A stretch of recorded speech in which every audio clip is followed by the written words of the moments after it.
Credit cards are great for consumers because if you have a problem, you can dispute the charge. The downside to that for a business owner is that when a charge is disputed, the first thing that happens is the money gets ripped out of your bank account and you have to fight to get it back. Payments intersects with every other business on the planet. I'm a believer that B2C is the highest margin opportunity, especially if you're selling luxury products and they come with luxury margins. I think that the game of life is how do you get that one day to be today, and then how do you get it to be right now? This might be the best show we've done yet. The absolute best decision that I made as 25-year-old Brad was... Are you tired of complicated business advice that rarely delivers any real results? I'm Preston Brown, and I've built a 9-figure portfolio by following simple business formulas that anyone can use. In my new book, Your First Million Made Easy, I reveal the exact system that I've used to generate hundreds of millions in revenue.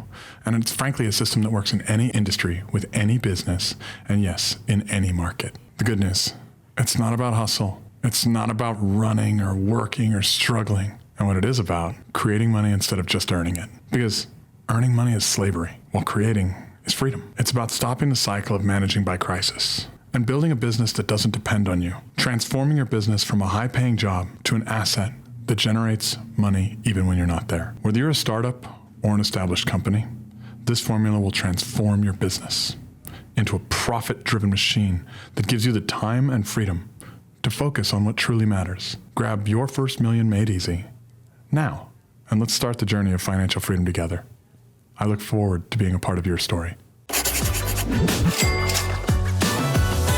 Welcome back to Problems to Profit. Guys, I have a very special treat today. I have been networked with this amazing man. We actually just did a podcast. I got to sit on his show. He got to interview me, pulled a lot out of me in a very short amount of time. And like, that's not easy to do because I'm really long-winded. And so I'll go and go and go. And it takes a radically intelligent person to do that. And every question, every answer, everything is calculated. As we talked earlier, he started telling me a little bit about his business. And he's in an amazing niche. Before I meet him, I have multiple people that I respect very highly. They're like, oh my God, you're gonna love Brad. He's such a badass. You guys are gonna be broing out. And you're one of those guests where there's like tons of directions we can go, tons of things like that our audience can learn from you. Also, you're cool as fuck. Like, you're buffed, you're ripped, you have a great business. You have a mohawk. I do have a mohawk. I mean, Like there's all these directions. So you're like the most versatile guest, which is the most fun, but also the hardest guest to work with. So I'm not necessarily going to program this podcast, but the only thing I want to start is want to hear a little bit about like what you're doing today, because there's a crazy amount of stuff and I don't even want to slaughter it and screw it up like telling it. But I mean, I know you're business partners in some things with another friend of mine, like who does huge different things. I mean, you own the studio we're sitting in, and you're in a crazy niche business that like I got killed because I didn't know about you several years ago. I wish I'd have known about you. Like, guys, welcome to the show, Brad Weimert. Dude, thank you so much for coming on, man. Thanks for carving out time, man. Glad we can make it happen. It was kind of, I guess it wasn't last minute. We had to cram it in. And fortunately, you have a plane, so it was easier for you to get here. Yeah, it was funny. I blamed Justin yesterday. On the show, in case my wife watches it, I was like, Justin, it's your fault. So now it's going to be your and Justin's fault that I'm going to buy a bigger plane because all the camera equipment made it quite a squeeze on the flight. So, I feel great about that. Yeah, I appreciate you taking the blame so that I can have my goals. Absolutely. Absolutely. I need a lift sometime. When? Say when, dude. Like, well, it's best if we go from like here to Cancun or here to Cabo or something like that, and then you got to do a lift somewhere cool and then a lift back. Yeah. What are we doing after this? Let's discuss it. So Brad, can we jump in? And I'd like to hear, just everybody loves to judge a story by the ending. I'd love to get like, just give us a little brag, give us a little where you're at, some of the crazy awesome shit you're doing. Oh boy. Well, I'll tell you how I spend my time. So the Beyond a Million podcast is what we just had you on for. I spend a lot of time doing that these days. I spend a bunch of time doing real estate. I own a few commercial buildings, some land, some residential stuff. I'm very active in that space all the time, mostly because, I mean, there are a lot of reasons, right? There are these huge tax benefits to it, but it's also a really interesting creative pursuit of a tangible good.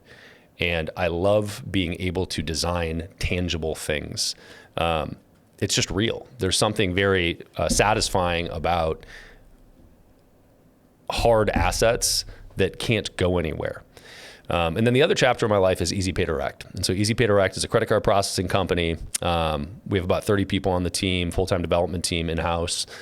We work largely with people that want to accept credit cards or ACH payments when the card isn't present, is how we say it. Meaning that you're not face-to-face swiping a card at a store or something. So almost everybody we work with are e-commerce, coaches, consultants, et cetera, supplement companies, and a whole bunch of other verticals. I have a fairly large group of coaches and consultants that watch my show. And so this is going to be very critical for them to maybe hear a little bit about that specific thing. And I'm going to share a real quick story before we go deeper, because you're in a critical space. And I'm maybe a little bit like lovingly mad at you for not knowing me years ago. We opened a travel agency, not intending to open a travel agency. I was traveling with another during COVID, and they just stopped traveling. And so I opened one of my own because I wanted to travel and did all that. And then it turned out to get real big real fast. We had over 100 members paying a membership fee, and we were booking destination trips all over the world, like Maldives, Greece, all this. And so you probably know how this is when you're booking hotels and you're bringing out 150 people sometimes. You have to front all the money, and then you send the bill to everybody, and we would charge half up front and then half, a week before the trip or whatever, right? And I went with one of your competitors, and I mean, I don't want to talk bad about them. Maybe it's just not in their business model, but we went with Stripe, and they're a big brand out there, and they're kind of the one that everybody finds. And during COVID, travel was like a dirty word. Like there was shit, there was travel, right? Like, and so I was not a popular guy apparently to Stripe, and they froze hundreds of thousands of dollars when I desperately needed it. We collected all this money that should have gone into paying for that. And then like, I just had to come up with it all on my own, or, dishonor all of my clients who were paying me to do something while all my other businesses, which were real estate, were scaling at that time. Like, and scaling's expensive. Like, can we dive a little bit into the... Yeah, 100%. I mean, I can tell you, I can give you the basics of why that happened, how to avoid it, and what to expect from it. So first and foremost, that is, Stripe will do that 100% of the time. Stripe is a great company, but it is not intended for many, many, many different verticals, and people just aren't aware. So kind of the 2-minute version of this is that credit cards are great for consumers because if you have a problem, you can dispute the charge. The downside to that for a business owner is that when a charge is disputed, the first thing that happens is the money gets ripped out of your bank account and you have to fight to get it back. If the business isn't there anymore, so if you close your doors for whatever reason, the credit card processing company has to pay the consumer back. So the more likely it is that your business goes under, combined with the likelihood of a consumer filing a dispute, combined with how big you are, creates risk for the credit card processor. There are 2 ways to handle that risk. One is you auto-approve the account, which is what Stripe does, but that means they don't know who you are, what you do, what you sell, how you sell it, how you deliver it, if you deliver it. And then when they find out what you do, they assess risk after the fact. And the only recourse they have at that point is to hold money or close the account, right? The other approach is to underwrite the account. So on the front end, get to know who you are, what you do, what you sell, et cetera. The better we get to know you, then we can make a decision on the front end of whether we want to approve the account or not. Right? So you might get declined on the front end, but at least you won't be in a situation as a business owner where you're going to have your money held, likely. So with travel in particular, as you pointed out, you're putting a bunch of money down and the event isn't happening until the future. And unfortunately, you also have this thing that they deem acts of God, meaning you might book a trip and it might be a hurricane, right? We had that. There you go. And so in that case, if your business is illiquid and consumers want their money back, well then whoever the processor is has to pay it all. And they take a huge loss on that. So different ways to assess risk. So there are all these verticals. Travel's definitely one of them, but then you've got coaching, consulting, creators are another one, because the information that people buy from coaches, consultants, creators is subjective in quality. So it's hard to underwrite if somebody is going to want their money back or not. And as you probably know, there are a metric fuck ton of coaches, consultants, creators that are not that credible, that sell expensive shit. right? So it creates huge losses for credit card processing companies. So we are very good in verticals that are more challenging, that take more understanding and nuance, and we're very good at underwriting them. And we have a bunch of software that allows us to do that better. Oh, that's brilliant. And I want to go through your story, but I'm going to post a note, like in the show notes, a link to your company so that people can go research it if they need it. Because I just know, like, we'll probably hit 100 points where we're going to say that in this podcast because there's so much content that's going to come here. But people will need that. Yeah, well, the thing is, people should do it before they need it. So we get literally 3 to 5 calls a day from people that are having held funds from Stripe alone, just Stripe.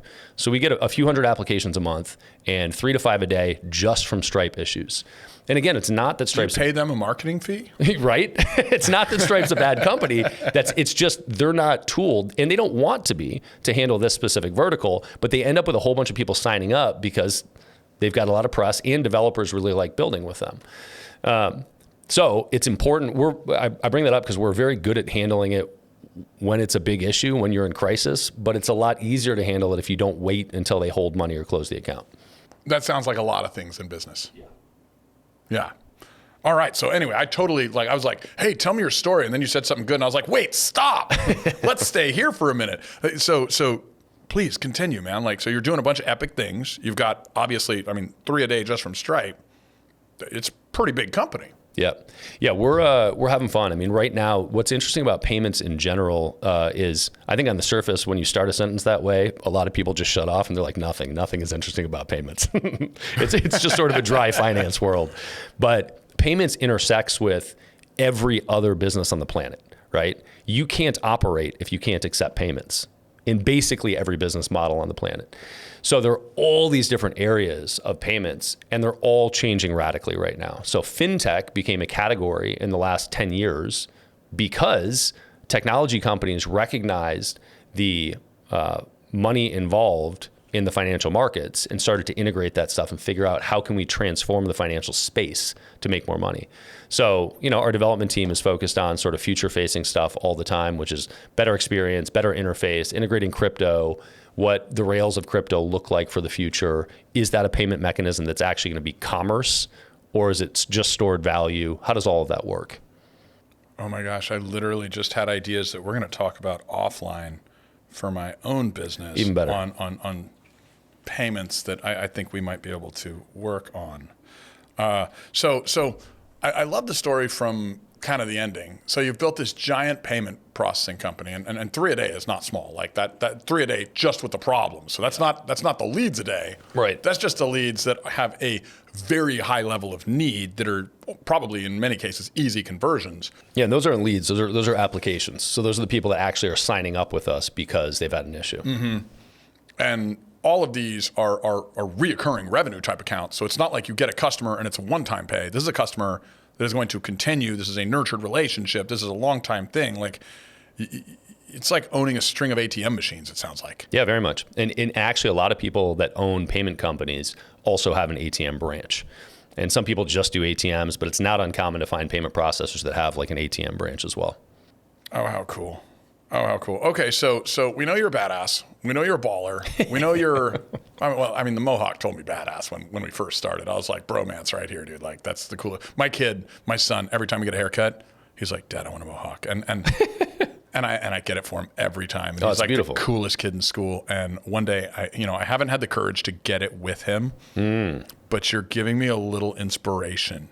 Do it. I might go, and the next time, send me a picture. Yeah, I'll do it. I got to get a little more jacked like you, but that's cool. So hearing the story from the ending, everybody can judge the story. Okay, well, now you have this like rich guy in America. Like, you're a rich white man, bro. You're like a very hated class of people. Which I resemble that remark too. Yeah. And everybody loves to judge a good story by the ending, but you don't come across as the type that just started with like loads of money. I don't take you for the guy that started as the Lucky Sperm Club self-made or parent-made billionaire. Yeah, like you're a guy that built himself up. Yeah. Right? Can we hear a little bit from the beginning? Like, how did you start out? Where did you start, like kind of childhood on? Where did you get the entrepreneur bug? Like, what were some of the problems that you faced? We believe in this podcast that you're your problems are your gifts, and those problems are also your guides and your mentors, and those problems turn you into the profit in your space and generate the profit in your life. Can you give us a little bit of the rags to riches? Sure. Yeah. I mean, I grew up upper middle class. Both parents are doctors, and I was a full derelict. I mean, I got arrested probably 11 times when I was in high school, and was, completely irreverent, had a big issue with authority, still do probably. And when I was 18, I found sales. And I started working for this company, Vector, which sells Cutco, cutlery. And so that was my entry point into business and sales. And to date, I've got a very close circle of friends that grew up in Cutco. That's how I met Justin Donald, Hal Elrod, John Rulin, who just passed away recently, but a bunch of great, great people inside of that ecosystem. And it taught me the fundamentals of sales, but more importantly, it taught me self-awareness, self-reflection, and accountability to the outcome, accountability to your actions relative to the outcome that you're after. It was completely transformative experience for me. Had I not found that, I don't know what would have taught me that, hopefully something, but it was a great, great, great tool to teach me that. But I got to a point with it after I was the number one rep in the company in 2001. And then I had great friends that were the number one reps, 2002, 3, 4, that era.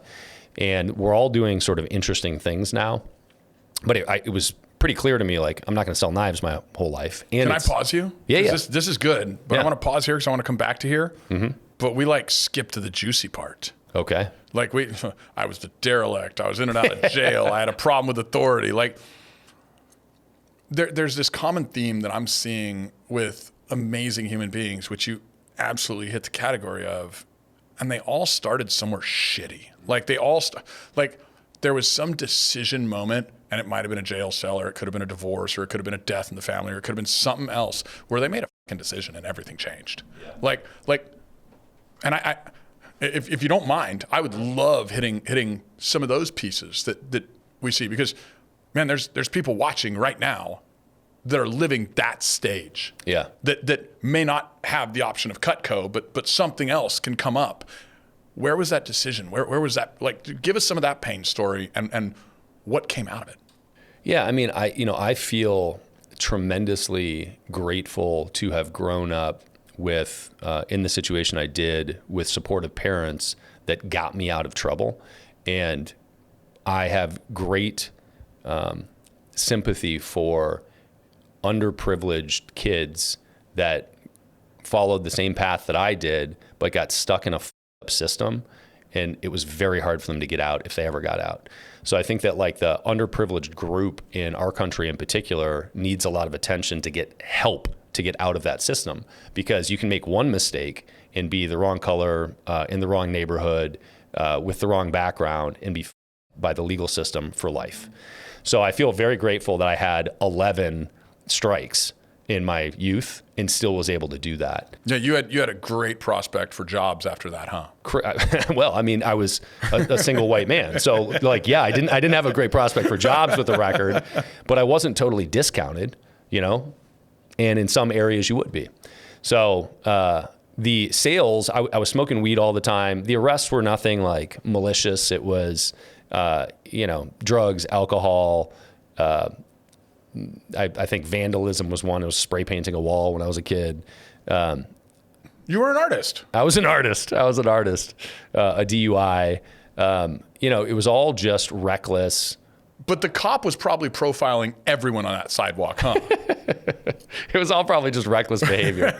But the turning point, honestly, was just I wanted money, and I saw an ad for, I think it was $15 an hour, commission only, but it said $15 an hour per appointment. And I had no frame. I was just naive. I had no idea what commission only meant. And I had no idea that I should be skeptical. So I did it. And I did exactly what they told me to do, and immediately saw some success in doing that. And my manager was so supportive, and he applauded me for doing it. He was like, "Great job. You're doing amazing." And I was like, I just did what you told me to do. And that was the beginning of it. And had I not had that manager, had I not had the system, had I not had their conviction to tell me, hey, this will work, I wouldn't have done it. But I also needed that ignorance, and I needed to be naive in that situation. And so many people stop themselves because they're skeptical of a situation, so they don't bother trying. And that's where you fail in sales for sure.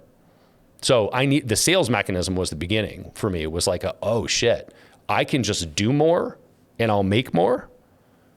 And that was the ownership of the outcome. I mean, that was really the transformation for me, was that recognition. I love that. I resonate with that. Like I joined the Air Force. I got kicked out of the Air Force because I beat up a cop, and it was an immediate felony. I didn't get to spend any time in Fort Leavenworth on a technicality, thank God.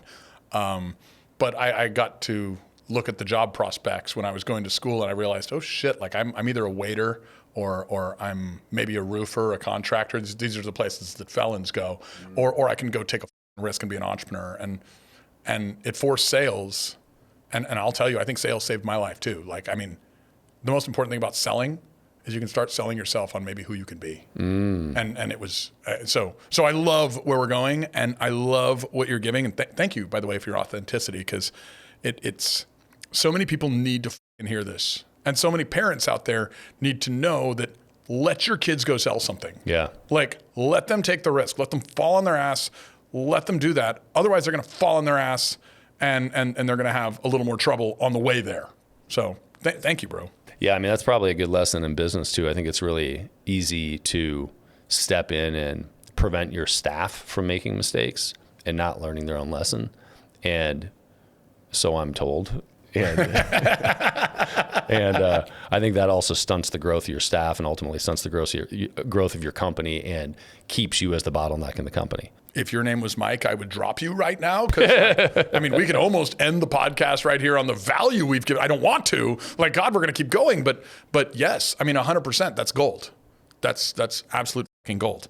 Okay, so we're Cutco, we're selling. Like where did the Cutco chapter start ending and the entrepreneurship journey where you were kind of moving from like your 1099 position into a business? Where did that start shifting? Well, I did a couple other things through that. Like somebody sucked me into a network marketing company that. Which one? Name drop.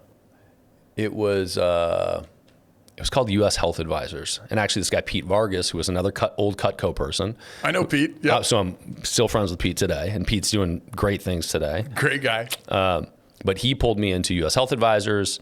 And the network marketing model absolutely can work well. I don't like the dynamics of participating in it myself.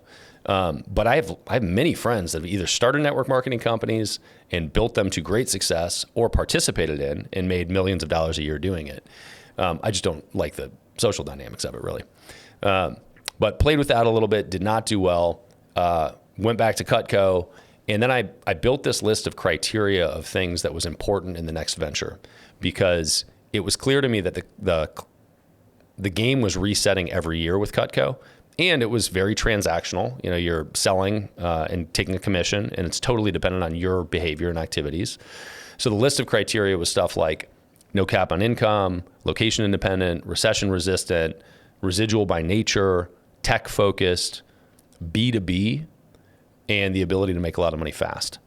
And I found... Hold on, let's redo that, because that's gold, and I want to make sure. No cap on income. Open location, B2B, residual opportunities. What were the ones I missed? Tech focused. Tech, okay, huge. Yep, the ability to make a lot of money fast.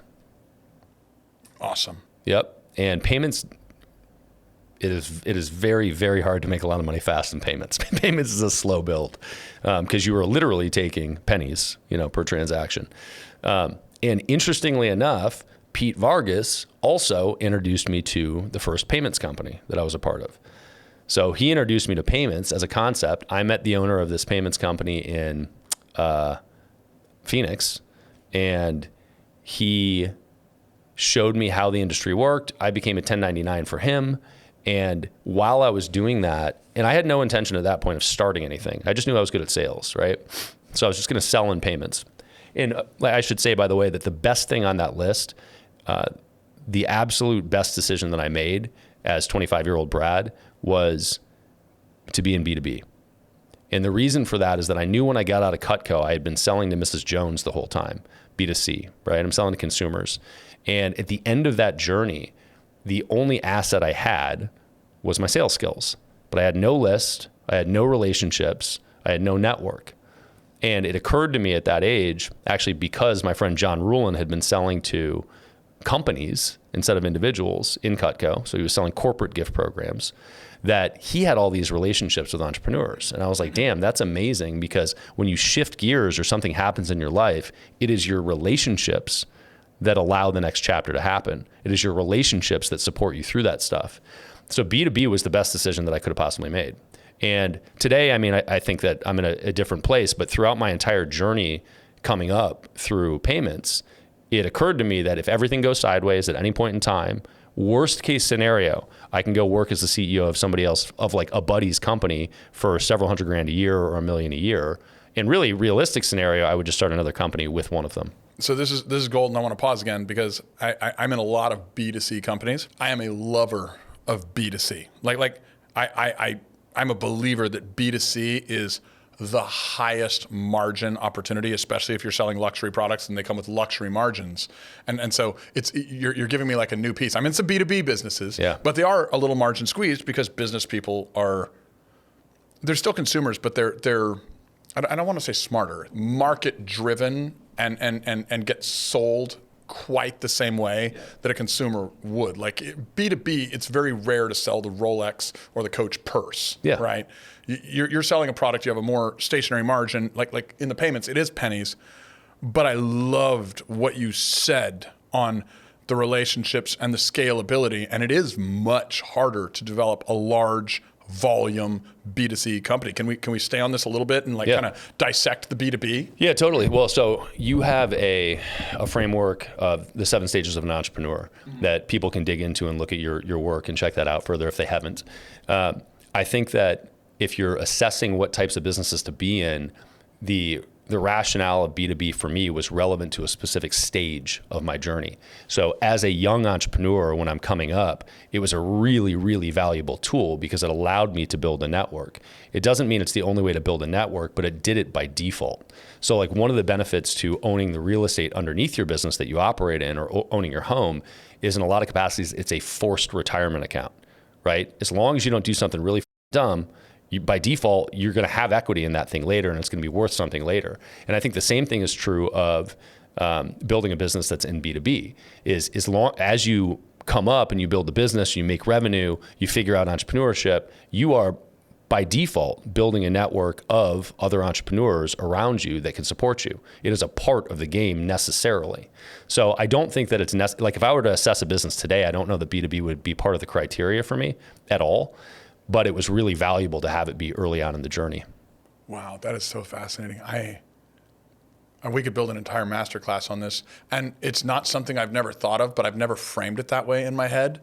And you're making me think, and I think a lot of the entrepreneurs listening need to think about that on where they're at and where they need to be. And I do think, I mean, your results are directly correlated to your relationships. And unless you're a f***ing unicorn, B2B is a natural relationship generator that is going to create so many, like it's an opportunity garden. So many things can grow there. Yeah. And I've never necessarily, like I'm sitting here listening to you and I'm just enjoying the genius of Brad. Like don't stop. Like now you're feeding me. Like, sorry, listeners, I was doing this for you. Now I'm just enjoying for me. Sorry, guys. To your point, when you're saying you've got a bunch of businesses that fit into all these other categories, when I think about other businesses now, first of all, I personally stop myself from going down that path because I don't want to have 20 businesses and 7 that I operate, mostly because I know that I'll get distracted. And right now, my core focus is head down, drive the main channel, get the ship bigger, keep building to, probably exit at some point. But I'm pretty happy going through that growth curve right now. How many businesses do you have today? I have a bunch of entities. I have investments in a bunch of different businesses, but there's a club in town, a restaurant in town, but those are more investments than, I don't operate those at all. it's really real estate, the podcast, payments. Those are the core. Love that. All right. And then of course, real estate's split into, a million entities based on the properties or whatever. Yeah. And how you're restructuring the risk throughout the entities. Yeah. No, makes perfect sense. Okay. I keep pausing you because you keep getting gold moments. And I'm like, oh, more. That's how I found payments. And pretty quickly inside of, so when I got into payments, I didn't have the ability to make a lot of money fast. And you're building a residual, right? So you're getting these little bits of money that come in with every account that you bring on. But I also didn't know how to market anything. I knew sales, but I didn't know how to market. So I was just knocking on doors, cold calling to build the portfolio initially, which is brutal. And cold calling face-to-face was not my expertise. Cold calling over the phone, different than face-to-face. Cold calling B2C is different than cold calling B2B. Right? Interrupting somebody in the middle of their workday to try to sell them some shit, very different than calling somebody at home and pitching them on something. So that was a huge learning curve. But through that process, I flipped a bunch of houses. And so I did that to make chunks of cash, right? And I watched I think Ron LeGrand's course was probably the first real estate course that I watched. And it basically taught me the fundamentals of flipping. And I had a friend I was flipping houses with. So that gave me these chunks of cash in 06, 07, 08, which basically floated my lifestyle while I built up the residual. Now, as you may or may not remember, 07, 08, not great times to buy real estate and hold it, which is what we were doing. We were buying, flipping, and holding and renting. So if you've got some of that today, you are fine.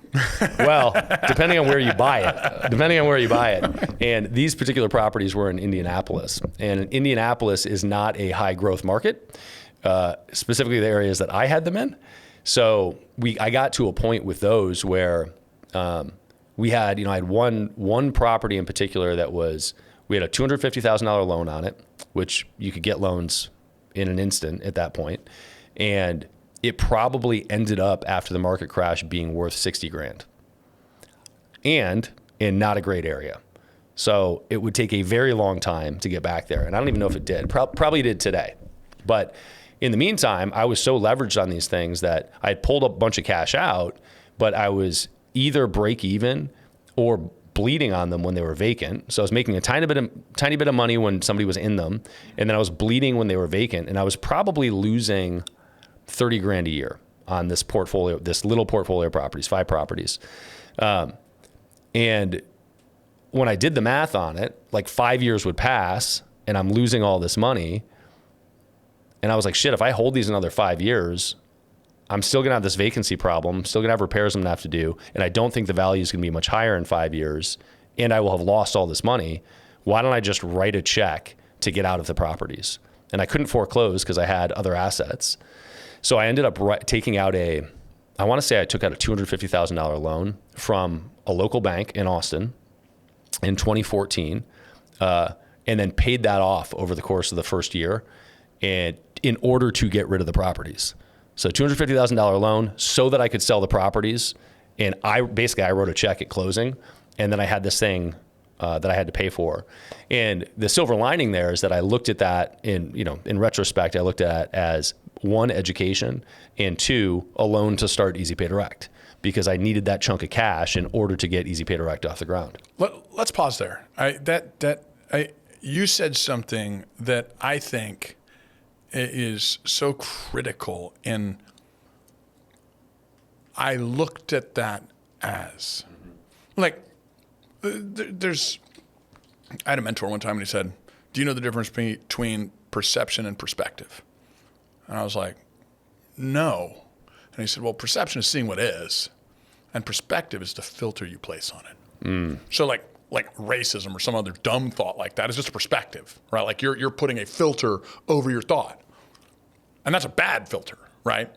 But you came to a bad situation and you actually put a good filter on it. And you said, I'm going to look at this as I've invested in an education.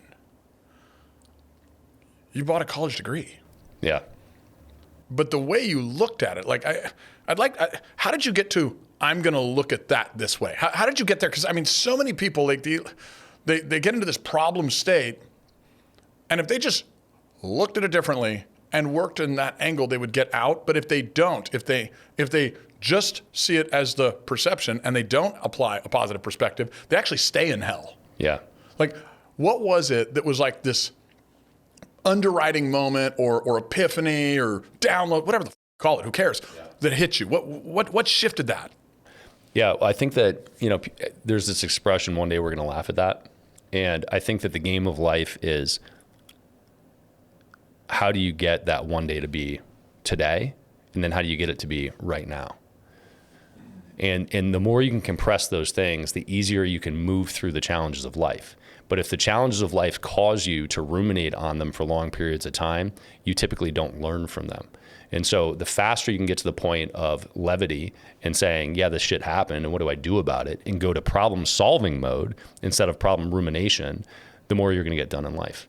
So when I was in sales early, this is why the introduction to sales was so important to me, because it became clear that I was the one responsible for the outcome, period, full stop.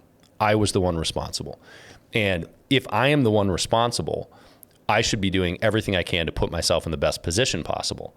And that ended up being the driver for changing diet, for my mental diet, what I was listening to, what I was bringing in, to exercise, everything. How can I be better so that I can show up better, because I'm the one responsible for the outcomes that I'm getting?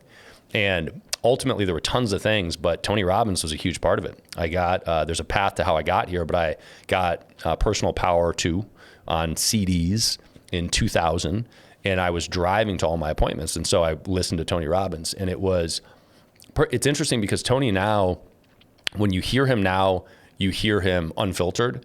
And Personal Power 2 was pretty cleaned up. I mean, it was a different era entirely. No swearing, no raw discussions about sexuality. Like, it was but it was very thoughtful mindset and exercise frameworks on how to improve. And today, when you hear Tony Robbins, he deliberately uses strong language for impact and to break frame. And it's much more fun to listen to than Personal Power is, especially if you go back and listen to him. But I think that was the beginning for me, was really beginning to take ownership. I love that. And I've got a really interesting history with Tony Robbins. Like, I joined his Platt group. I joined his Lions group when he stopped traveling. I opened a travel agency. I got the scary letters from Tony Robbins' attorneys. So Tony, my mentor, sued me. And so I've got a weird kind of history with Tony. But to this day, people are like, oh, so you have a love-hate. And I'm like, no, I don't have a love-hate. Like, honestly, the guy gave me a breakthrough, even if he didn't intend to, and maybe it wasn't even him. It might have been somebody in his staff.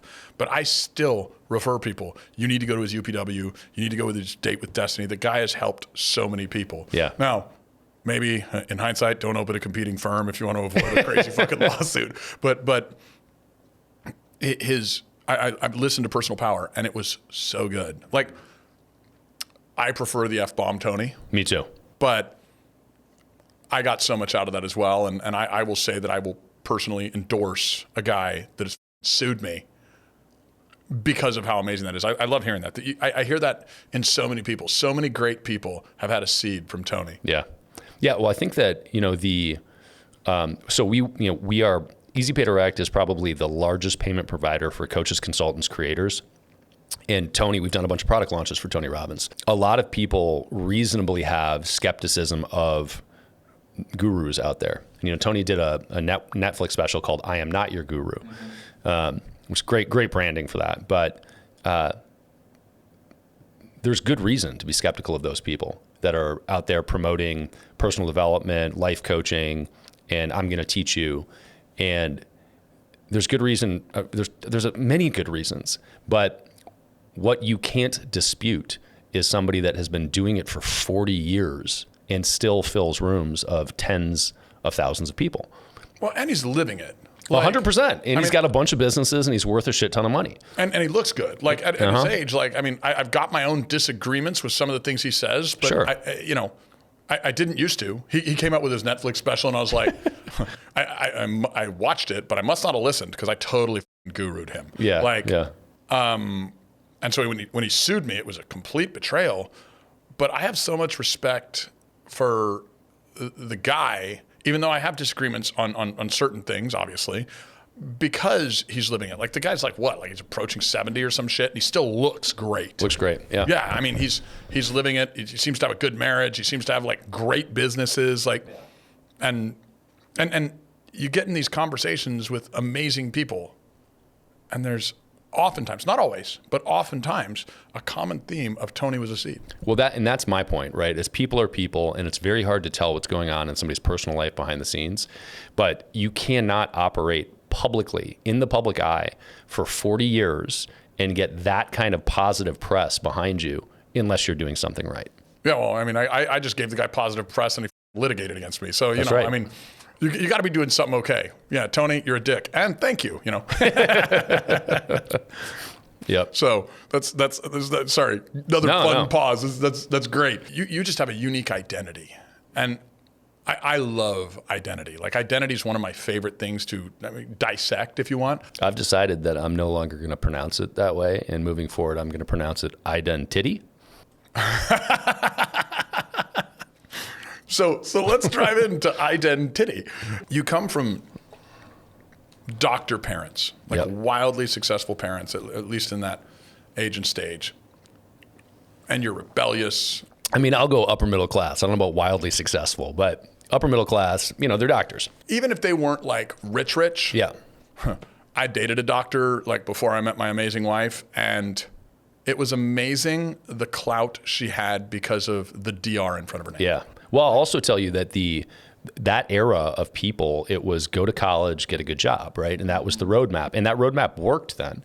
And it still works today, I think, to some extent. But the path for being specifically a doctor or attorney, look, those are not easy paths. Like you grind, you are in school forever, right? You deal with all the stuff that goes with that. It completely dominates your life when you're going through that path. You just don't get the financial reward that an entrepreneur gets later. And you learn different lessons. But you get some of the ego build. And for sure.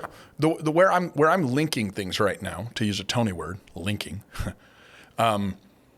is here's this guy, like, and I would have never assumed you came from doctor parents with the mohawk you have in front of me right now. Well, I don't know that they agree with the mohawk. I'm not sure they love it. In fact, I know my father does not love it. But you're a kid like my kid today. Like I'm kind of like, I'm placing you in, I got a kid named Everett, and he's amazing. But we've got a whole journey with him. But he's looking up at his wildly successful parents. At least, I mean, he's not seeing financial statements. He doesn't know what's this, but he sees people coming around like, oh my gosh, Preston, you changed my life. Oh, this, and like a doctor. Like how many lives does a doctor save in a weekly basis, right? Like, I mean, amazing human beings that give a beautiful gift. Agreed. You were a kid looking up at your parents. I mean, it's almost natural that you'd rebel. And my kid at the ripe old age of 8 is doing some of the rebellion. And I'm getting a little life lesson sitting here like, oh my gosh, I need to accept some of this rebellion and not like crush it. Like, how did that start building into the identity of Brad? Man, I don't know. I've thought about that quite a bit because I don't know as a parent how I would handle that. No. Take it from the kid. Yeah. Like, how are you looking at the parents and like, shit, that's unachievable as you're sitting in a jail cell, and then, oh shit, that's achievable because now arguably you're more successful than most doctors you could ever meet. Yeah. Okay. Yeah, like, for sure. But you had to go through an up, down, down, up, down, down, up journey to like, to find that. Yeah. I mean, here's what I can say. And I mentioned this before relative to sales and the money driving me and being like, oh shit, I can just do more and I'll make more. At a very young age, I think I was probably 8, and I was sitting on the floor, and my father had a little office that he called his study in our home. And he was like working on some presentation he was giving for some medical convention. And he sits next to me and he says, so what do you want to be when you grow up? And I'm like, maybe I was 6, I don't know, I'm playing on the ground. And after I said, a firefighter or Superman or a bird or some shit, he was like, would you ever be a doctor? And I was like, nah. I was like, I don't think so. And he said, and this is what stuck with me, if you want to make money, don't be a doctor. And it didn't consciously settle in, but I remembered it years later. And ultimately, I think that was a formative moment of bringing me towards sales and bringing me towards business. And then, the business unfolded as I was in sales independently and just realized I needed more control over the product I was selling. And there was a better way to do it. And that was the beginning of Easy Pay Direct. It was like, okay, I can do this better. There's a different path to go than the traditional payment provider that I was working for. But the catalyst was that took me away from the parent path was there's not enough money in this, or there was some frustration there. And I didn't even, there was no logic behind it for me. It just was a seed that got planted. Yeah. And very relevant to relevant to me right now as I'm watching my kid. Everything he needs to do, he needs to be the best on earth. He's going and looking, he wants cubing now, and he wants to be the best cuber on earth. And I need to be more supportive of this. And I'm not as supportive of this as I should be. And I'm creating his rebellion. And I got that out of what you were talking right now as he's rebelling, because I'm not supportive of the epic shit he's doing.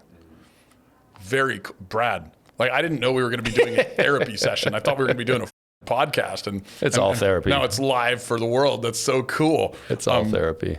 Let's dive into, you said something else, because I believe that where you find paradox at the intersection is truth. And I don't remember who it was, but somebody hit me with, well, can God create a rock so big that God cannot lift the rock?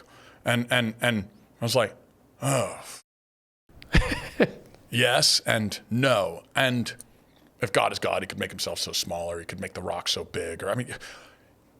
There's truth in a paradox. And you said this word control, which is a paradox for entrepreneurs. We get in for control, but right now with 30 employees, there's no way you have 100% control. There is a chance that every day of the week, one of those 30 people and or one of the customers, the thousands of customers that they serve, is epically f***ing something up for you. Yeah. So let's dive into some of the paradox of control and how you've balanced that. I don't know that I have. I think that it's an ongoing struggle and challenge to try to figure that out. And I think that one of the reasons that I still, that I haven't sold Easy Pay Direct is because I believe that I have a lot more on my journey through the continued scale of it. And so the lessons to learn are the reason to be in it at this point. And I am learning that lesson repeatedly of how to empower, uplift, get other people to take ownership and get the best out of themselves. And we started by talking about allowing employees to fail, or allowing children to fail to learn their own lessons. And I'm repeatedly trying to do that. And also I'm conflicted with both the control element and also the element of I want to put my stamp on it, and I'm ultimately responsible for it. So, some things you can, some things you can't. There's a Jeff Bezos framework that is one-way doors and two-way doors that we try to live by inside the walls of Easy Pay Direct, and I try to learn from. And that is that you should let staff go through as many one-way or as many two-way doors as possible. Meaning, if you can run through the door and just turn around and come back through it, you don't need my clearance to do that. Go do it, because it's an easy mistake to resolve.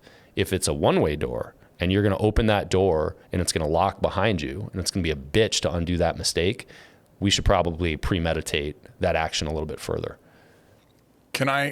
So we have a similar thing at my office, and based on our size, we've put a number on it too. A dollar amount for the problem? Yeah. So my thought is 50 grand. And so any of my C-suites, and of course they translate that down to the directors of operations that run the companies, have a different number depending on the company, right? But the C-suites, any door that will cost risk, reward less than 50 grand, I don't give a as long as you can run back through it. Lose 50 grand, but if it's 100, come talk to me. You know what I mean? So if it's 51, come talk to me, let's underwrite it together. If it's 50 or less, it will, of course, impact the upside of the company. It will impact draws and bonuses. It will impact all that. So there's a net effect that we all feel later, but I don't mind if they make a mistake of 50 grand or less. Yeah. And I love that, because it's something you're saying, I don't balance it, but it sounds like you balance it beautifully. and there's no such thing as balance. There's priorities.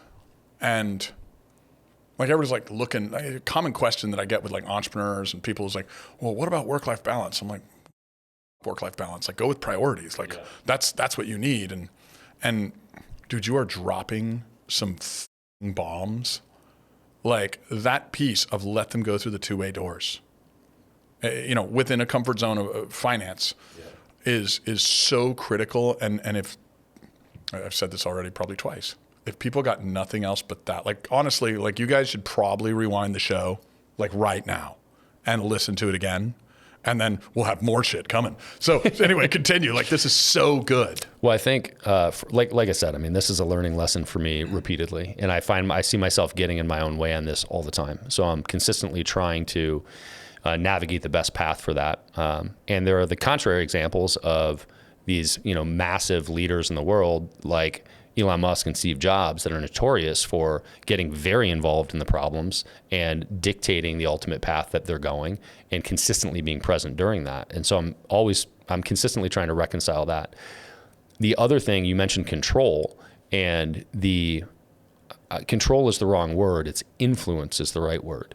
And I want as much influence on a situation as possible. And some things I have total influence, and that would be control. And some things I have very little influence.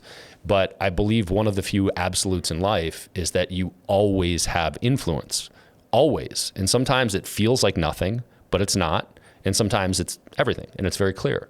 But you can always do something to change the outcome. Man, you dropped so many bombs. Like ownership does not get you your profits. Ownership gets you responsibility. Responsibility gets you your profits.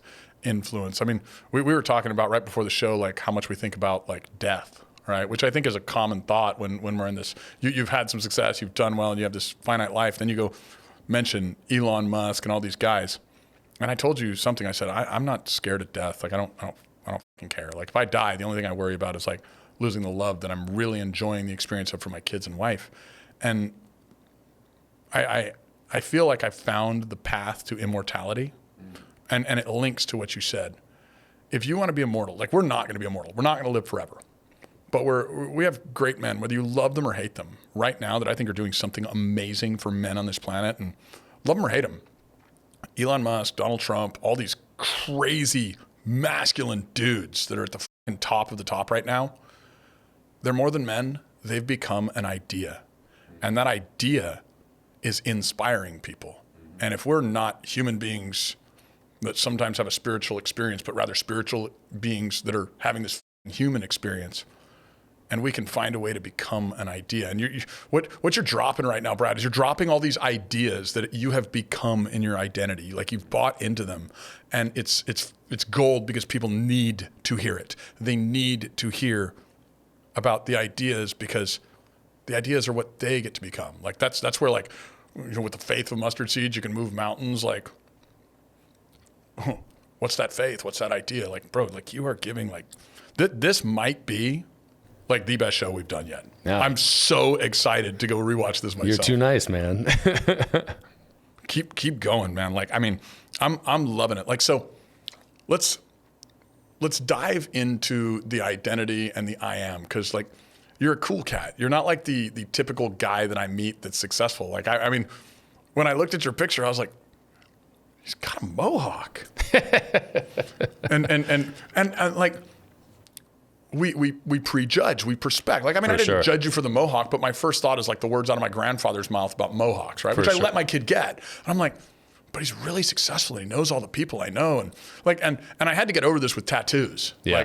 Like I don't have any tattoos, but I've decided when I get really buffed one day, I'm going to get like barbed wire on my arm. My wife thinks I'm an idiot for this, but like you have an identity that is all you. And like, if I go ask like, who is Brad? You can say, I am this. I am this. Like who is Brad? And like, because I want people to hear like the identity pieces that make you up. Because to me, like, and I never know where these are going, but this is kind of what I'm feeling. And sometimes I just vibe some shit. When people can establish their own identity, like mostly not just who you are, but who you're not, right? Is maybe a bigger question. Yeah. Then they can really decide who they are and actually go out and make real change. Like who is Brad on an identity? If we had to go with 5 statements of Brad, who is he? My identity is, I think, ultimately developed around what I believe my values are. And I believe that growth is the thing that makes you happy in life. And you could frame that as progress if you want. And I think those are synonymous. I think integrity is really important. And I think the most important thing that you can do in life, one of them, is be true to your word. And I don't care what that thing is. If you say you're going to do something, fucking do it. And if you don't want to do it, don't say you're going to do it. Like, simple, easy thing to live by. I think relationships drive everything else. I think it serves you to look at the ROR, the return on relationship, before the ROI. My mother likes to say everything in moderation, and I will add to that, including moderation. I love that. I think I'm a work hard, play hard person, and I struggle with that at times because the lack of moderation will bite you if you're not careful. I think those are at the base of who I am. Man, well, everybody, and I want to respect your time because I know we're on a time crunch, but everybody needs like a daily dose of this. Like this is something that people need to hear. Like, where can people dive into you? Where can they find you? I mean, anybody can go and download my courses, do this. Where do they find you? And get some more of this. Yeah, I mean, I don't spend much time. I think you get the most of this from the Beyond a Million podcast. I think that it's conversations every week with badass business people like yourself. It's 8, 9, 10 figure entrepreneurs talking all business stuff. But then we end up, a huge part of business is our life lessons and relationships. Mm-hmm. And the beautiful thing about business to me is that you get these cycles of learning so much faster than you do in the rest of life, because you have concrete challenges that involve a whole bunch of other people that need to be solved quickly, that have financial repercussions. And you might ignore those in your personal life for a longer period of time, and you can't in business when you're doing it. So you get these quick cycles of learning. And I think that it accelerates the growth of people independently. And are there really successful, shitty, ignorant business people? For sure. Mm-hmm. But I think there are a lot more really successful business people that have had a ton of interesting life experience, that have a ton of lessons that they can share, that apply to lots of areas of life. So Beyond a Million podcast is one, beyondamillion.com or youtube.com/beyondamillion. And then Brad Weimert, my Instagram, is a rambling narrative of my adventures of life and also some podcast stuff mixed in. Bro, we're going to have you back if you'll come back. And I am so honored to have you on the show, man. This is absolute gold. Thank you so much. Appreciate you, man. Have fun hanging out. All right. And for all of you out there listening, rewind, listen again. Brad Weimert, and all of you out there, have an amazing day on purpose. Go learn something. Go do something. Take some action. You just got 10, 12, 25 nuggets. Grab one, leverage it, live it. Have an amazing day on purpose.